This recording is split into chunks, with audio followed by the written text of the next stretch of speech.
श्रीमद् भगवत गीता चर्चा के 19वां भाग में आपका स्वागत है। इस कड़ी में हम पहले अध्याय के श्लोक 39 और 40 पर चर्चा करेंगे। मनुष्य जीवन में गीता को समझना बहुत जरूरी है। पूरा वीडियो देखें, जिंदगी बदल जाएगी। अध्याय संख्या 1, श्लोक संख्या 39। मूल श्लोक कथन ज्ञेयं स्माभिः पापादस्मान् निवर्तितुम् कुलक्षय कृतं दोषं प्रपश्यद्भिर्जनार्दन। हिंदी अनुवाद। यद्यपि लोभ के कारण जिनका विवेक विचार लुप्त हो गया है, ऐसे ये दुर्योधन आदि कुल का नाश करने से होने वाले दोष को और मित्रों के साथ द्वेष करने से होने वाले पाप को नहीं देखते, तो भी हे जनार्दन, कुल का नाश करने से होने वाले दोष को ठीक ठीक जानने वाले हम लोग इस पाप से निवृत्त होने का विचार क्यों न करें।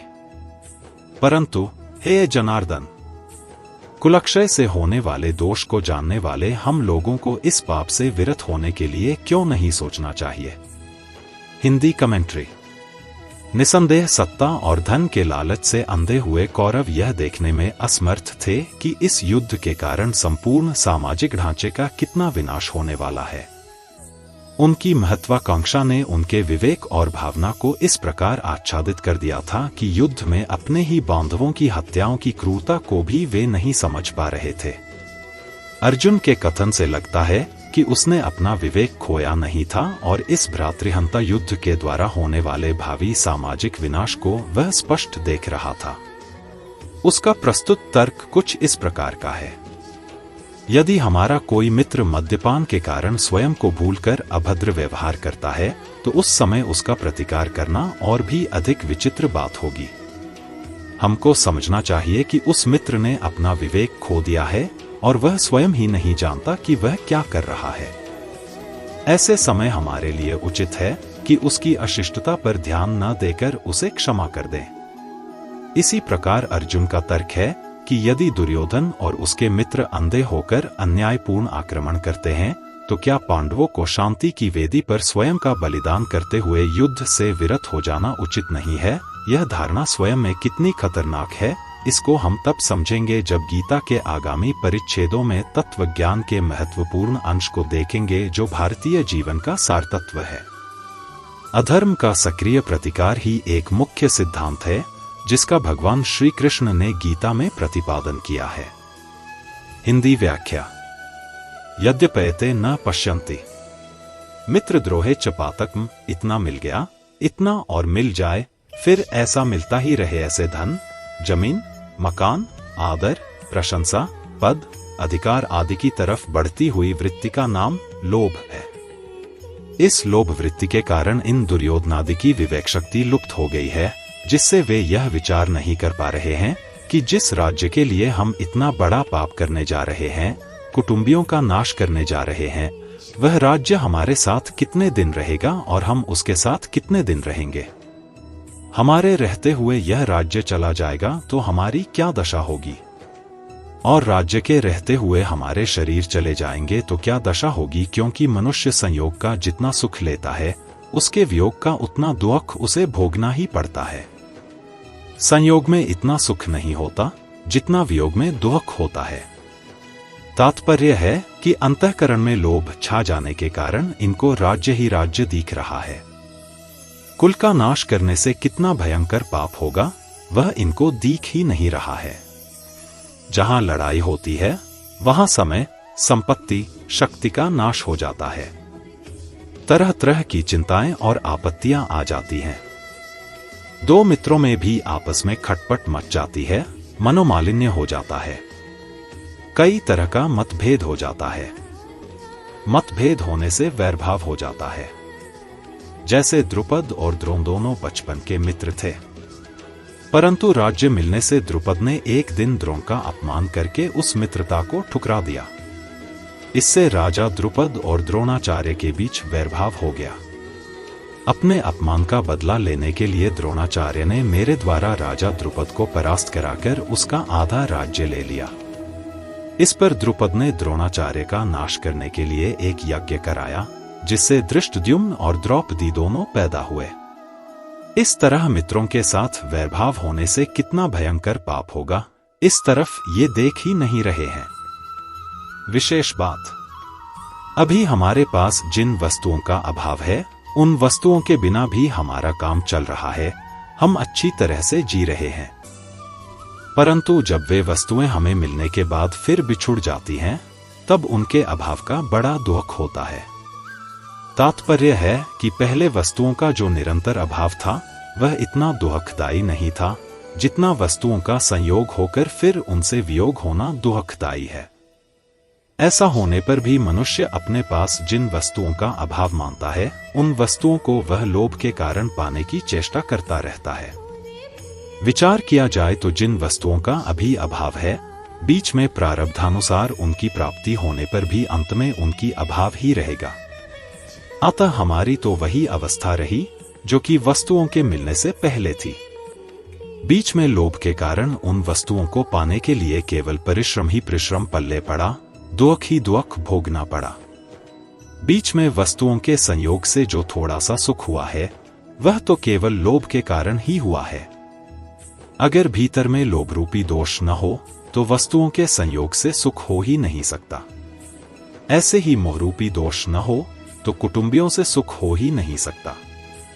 लालच रूपी दोष न हो तो संग्रह का सुख हो ही नहीं सकता।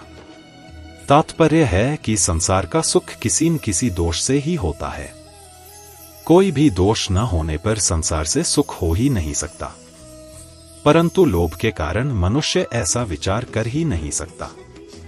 यह लोभ उसके विवेक विचार को लुप्त कर देता है।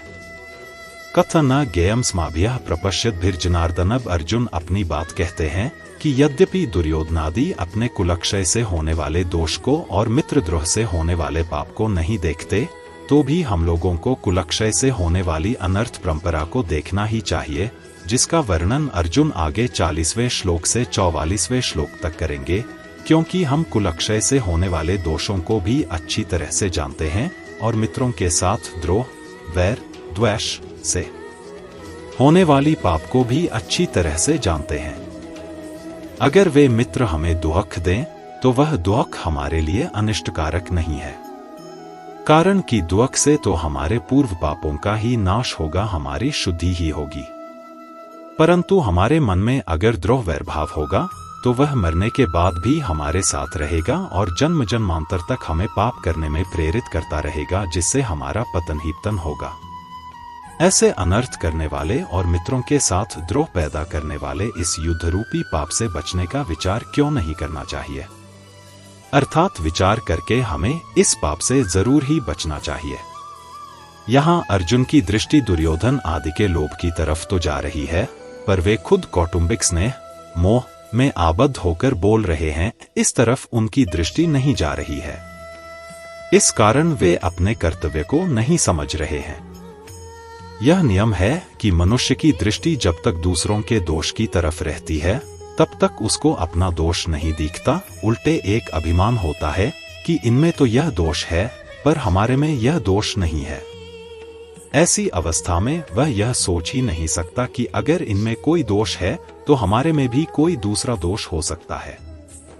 दूसरा दोष यदि न भी हो तो भी दूसरों का दोष देखना यह दोष तो है ही। दूसरों का दोष देखना एवं अपने में अच्छाई का अभिमान करना, ये दोनों दोष साथ में ही रहते हैं। अर्जुन को भी दुर्योधन आदि में दोष दिख रहे हैं और अपने में अच्छाई का अभिमान हो रहा है। अच्छाई के अभिमान की छाया में मात्र दोष रहते हैं, इसलिए उनको अपने में मोहरूपी दोष नहीं दिख रहा है। संबंध कुल का क्षय करने से होने वाले जिन दोषों को हम जानते हैं, वे दोष कौन से हैं? उन दोषों की परंपरा आगे के 5 श्लोकों में बताते हैं।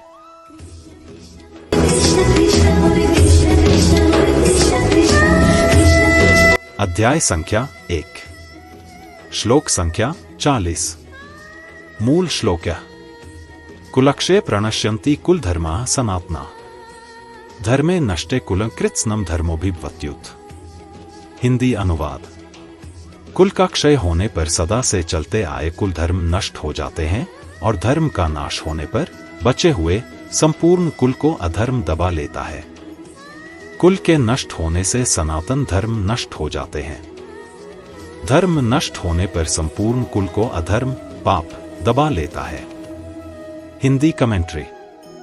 जिस प्रकार कोई कथावाचक हर बार पुरानी कथा सुनाते हुए कुछ नई बातें उसमें जोड़ता जाता है, इसी प्रकार अर्जुन की सर्जक बुद्धि अपनी गलत धारणा को पुष्ट करने के लिए नए नए तर्क निकाल रही है। वह जैसे ही एक तर्क समाप्त करता है, वैसे ही उसको एक और नया तर्क सूझता है, जिसकी आड़ में वह अपनी दुर्बलता को छिपाना चाहता है। अब उसका तर्क यह है कि युद्ध में अनेक परिवारों के नष्ट हो जाने पर सब प्रकार की सामाजिक एवं धार्मिक परंपराएं समाप्त हो जाएंगी और शीघ्र ही सब ओर अधर्म फैल जाएगा। सभ्यता और संस्कृति के क्षेत्र में नए नए प्रयोग करने में हमारे पूर्वजों की सदैव विशेष रुचि रही है। वे जानते थे कि राष्ट्र की संस्कृति की इकाई कुल की संस्कृति होती है। इसलिए यहाँ अर्जुन विशेष रूप से कुल धर्म के नाश का उल्लेख करता है, क्योंकि उसके नाश के गंभीर परिणाम हो सकते हैं। व्याख्या। कुलक्षय प्रणश्यन्ति कुल धर्मा सनातना। जब युद्ध होता है तब उसमें कुल का क्षय, ह्रास होता है। जब से कुल आरंभ हुआ है तभी से कुल के धर्म अर्थात कुल की पवित्र परंपराएं, पवित्र रीतियां, मर्यादाएं भी परंपरा से चलती आई हैं। परंतु जब कुल का क्षय हो जाता है तब सदा से कुल के साथ रहने वाले धर्म भी नष्ट हो जाते हैं, अर्थात जन्म के समय, द्वजाति संस्कार के समय, विवाह के समय, मृत्यु के समय और मृत्यु के बाद किए जाने वाले जो शास्त्रीय पवित्र रीति रिवाज हैं, जो कि जीवित और मृतात्मा मनुष्यों के लिए इस लोक में और परलोक में कल्याण करने वाले हैं, वे नष्ट हो जाते हैं। कारण कि जब कुल का ही नाश हो जाता है तब कुल के आश्रित रहने वाले धर्म किसके आश्रित रहेंगे?